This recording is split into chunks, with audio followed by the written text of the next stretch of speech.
C'était qui Lionel Jospin? On entend beaucoup parler de lui cette semaine parce qu'il est mort dimanche et que ses obsèques c'est demain, mais c'était qui? Il a fait quoi? Lionel Jospin, il est connu pour avoir été une grande figure de la gauche des années 80 au début des années 2000. Donc si t'as pas plus de 30 ans, c'est normal que t'en aies pas trop entendu parler jusqu'ici. Déjà, ça a été le premier secrétaire du Parti Socialiste après l'élection de François Mitterrand en 1981. Ça avait complètement secoué le pays puisqu'il y avait une partie de la population qui s'inquiétait énormément de l'arrivée de la gauche au pouvoir. Et lui, à ce moment-là, il a pris la tête du parti de gauche le plus suivi.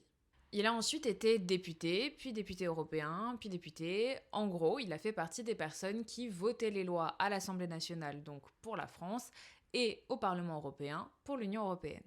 Il a aussi été ministre de l'Éducation nationale pendant 3 ans à la fin des années 80, et on se souvient de lui pour avoir fait voter la loi Jospin qui, en gros, réformait la formation des profs. Et pour ça, il y a eu pas mal de contestations lycéennes. Mais ça n'empêche pas que le PS l'a choisi pour représenter le parti à l'élection présidentielle de 1995.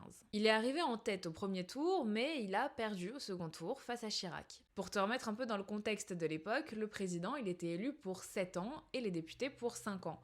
Donc ça arrivait que le Premier ministre et le président ils soient pas du même parti. On appelle ça la cohabitation et c'est exactement ce qui s'est passé en 1997. Jospin, de gauche, est devenu le Premier ministre de Jacques Chirac, de droite. Bon, apparemment, les deux, ils s'entendaient pas du tout, et il y a eu pas mal de unes de journaux qui titraient sur la haine et la guerre qu'il y avait entre eux, mais le moment le plus marquant de sa carrière politique, c'était en 2002. À l'époque, ça faisait des années que la présidentielle, elle se jouait entre le PS et ce qu'on appelle maintenant LR et qu'on appelait avant UMP ou RPR.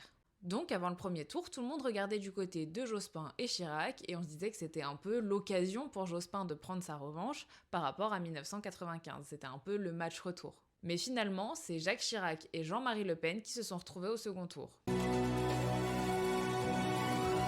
En tête, Jacques Chirac, 20% des voix. Énorme surprise, Jean-Marie Le Pen semble devoir être le second avec 17% des voix. Ça a été un énorme choc et quasiment tout le monde a voté pour Chirac au second tour, mais c'était aussi un énorme choc pour la gauche, une défaite énorme. Et juste après les résultats du premier tour, quand tout le monde était encore hyper fébrile d'apprendre ça, Jospin a annoncé son retrait de la vie politique. J'assume pleinement la responsabilité de cet échec et j'en tire les conclusions en me retirant de la vie politique après